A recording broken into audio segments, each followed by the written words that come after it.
Hey guys, Miss Sinan here. Welcome to my kitchen. Today we are going to be making some trash treats, similar to a Rice Krispie treat, but sweet and savory, which is my favorite. So let's get started taking a look at the recipe. All right, so as you can see, I stole this recipe off of delish.com. We are making, again, some trash treats courtesy of Ryan Handler. Thanks so much. We are looking to make about 10 of these treats. Prep time should be about 5 minutes. Cook time should be about 5 minutes, so total time of 10 minutes. Nice, easy recipe to get us started off. So let's take a look first at our ingredients. So we're looking at about 3 tablespoons of butter, a bag of marshmallows, 2 tablespoons of peanut butter, 4 cups of crushed potato chips, 2 cups of crushed pretzels, a quarter cup of M&Ms, and a half cup of chocolate chips melted. Yum, yum, yum. Let's review the directions before we get started here. So number 1, we want to grease a 9x9 pan with cooking spray. Now, you guys are going to see later on, I am actually using an 8x8 because that's what I have in my house. It shouldn't be a big issue. In a large pot over low heat, we want to melt the butter. So we're going to need to use that stove, which means we have to use some kitchen safety there. Then we'll add the marshmallows and stir until smooth. Add peanut butter and stir to combine. Turn off the heat and then quickly stir in the crushed chips and pretzels. So we're going to have to be pretty quick with that. Using a spatula or wax paper, press down into the pan and then sprinkle with M&Ms and drizzle with that melted chocolate. And let the chocolate cool and harden before serving. Sorry, cut off there. Before serving for about 30 minutes. And actually, I'm probably going to leave mine overnight. All right, so let's get started. All right, guys, so the first part of our instructions say that we need to grease our dish with a little bit of cooking spray. Now, I did not pick up cooking spray at the grocery store today, but I do have some pure canola oil, which I'm just gonna drizzle a little bit in here. Probably a little too much, that's okay. Then I'm gonna grab a paper towel here and just spread that up and down. Make sure to cover all the sides very, very well. You could also use Crisco. Technically, you could use like a coconut oil too if you wanted to. I think it might give it a different taste. But for my purposes, canola oil worked. You can also use vegetable oil, whatever you prefer. Okay, so that's all greased. And we're ready to move on to the next step. All right, our next step is to add in our 3 tablespoons of butter, as you can see me doing here. And we're doing that over low heat. So on my gas burner, I have it down to about as low as I can get it to go without going out, which is at about 4. So again, that's very low heat that we're gonna let that butter melt down at. And then once that all is melted, we're going to stir in our marshmallows. All right, guys, now you can see that my butter has completely melted. It took about 2 minutes for that to happen. It really just depends on your own stove temperature. And so next I am supposed to add in my marshmallows very carefully. And then we need to stir that until it becomes smooth. So I'm gonna grab a rubber spatula. You could use a wooden spoon. And we're gonna stir this around until it becomes smooth.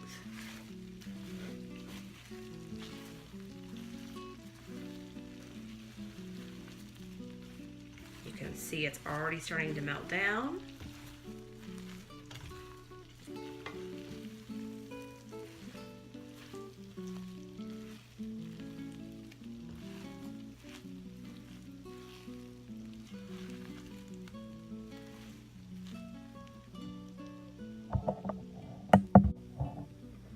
All right, guys, so you can tell this is about after a minute of stirring, and you can see it still has a fairly long way to go. So don't lose too much patience. Just keep stirring. You want to make sure you don't let anything sit on the bottom so that it doesn't burn. Again, just keep stirring those marshmallows and eventually it will become smooth. I promise. And look at this.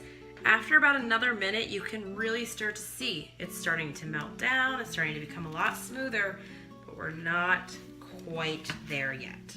So we're gonna give it a little bit more time. Again, keep stirring, keep scraping that off the bottom and off the edges.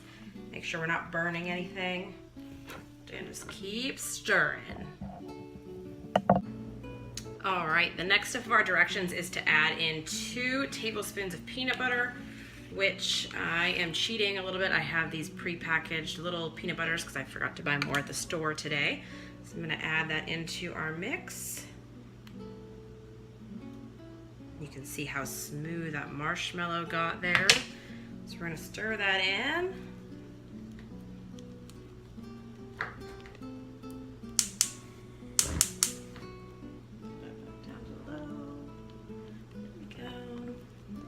This peanut butter in. Man, I love everything peanut butter.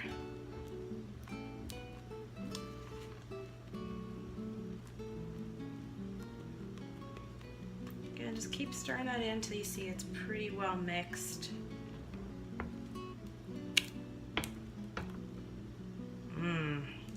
If only there was smell-o-vision and you could smell that peanut butter. All right. So right from this step, we actually need to turn off our heat and quickly add in our 2 cups of pretzels. So there's 1.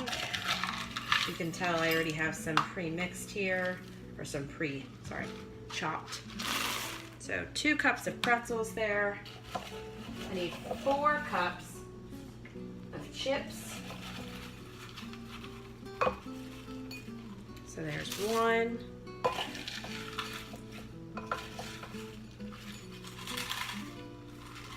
Making sure these all get crushed very well. 2.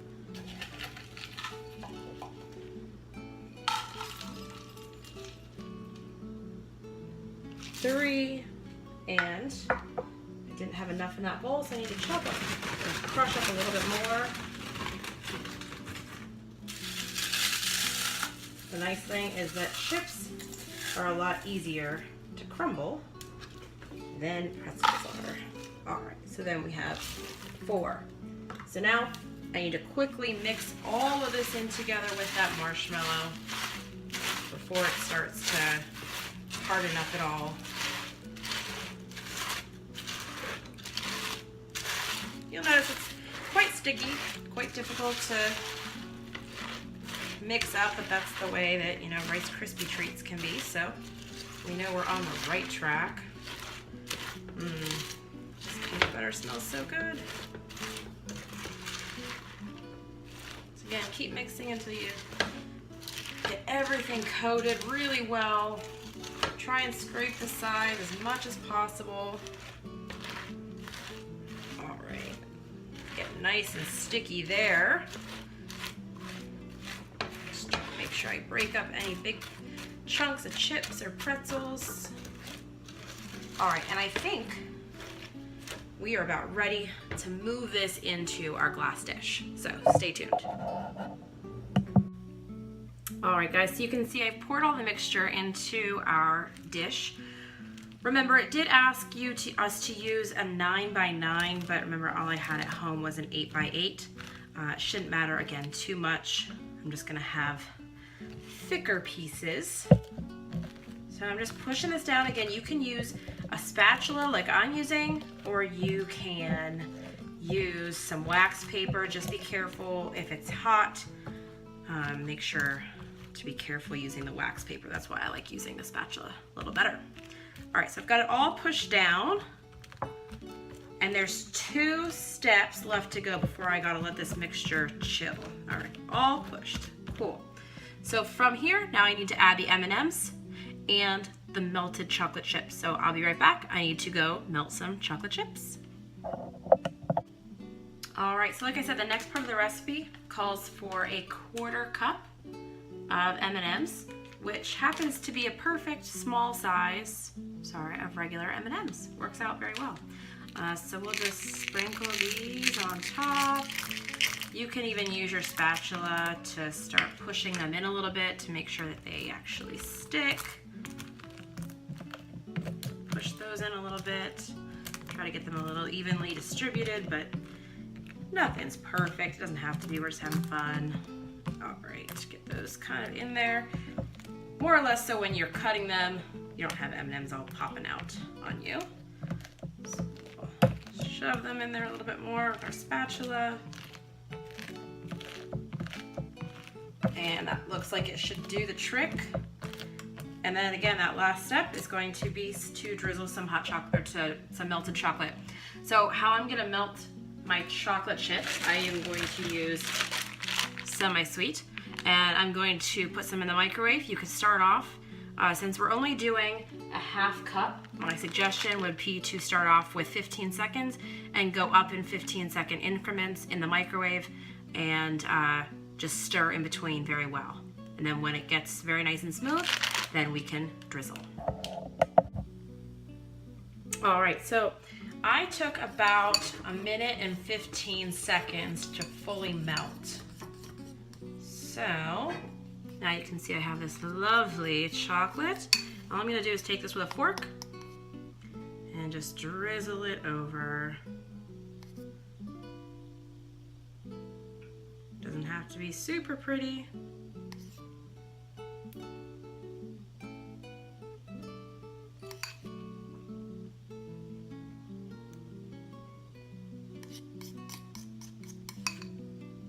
If you also want to get the chocolate a little runnier, you can always add a little bit of fat to it, whether it's some butter to melt down with it or some oil. I just stuck to pure chocolate this time, so I'm not really concerned about how pretty it is. Just want to get that chocolate on there, you know? Ooh. Try to get one more scoop out of there, and then try to grab a spoon and get the rest out.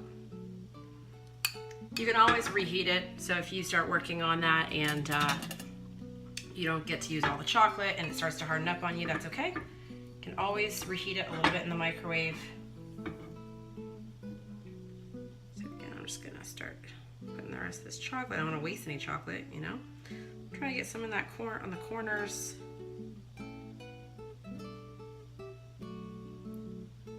Grab some more, and then almost used it all.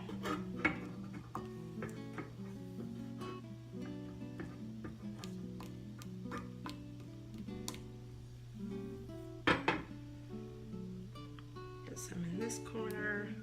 So everybody gets some chocolate. There we go.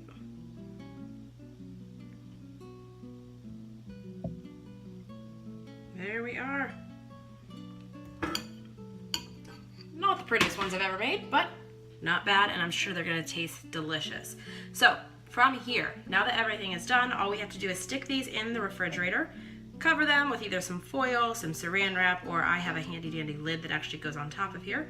And we're gonna refrigerate that for at least 30 minutes, but mine are gonna actually go in overnight. Thanks for watching, guys. I hope you enjoy. And number one rule in Miss Simon's kitchen is if there's no raw egg or anything bad that can hurt you, lick the spoon. Bye, guys.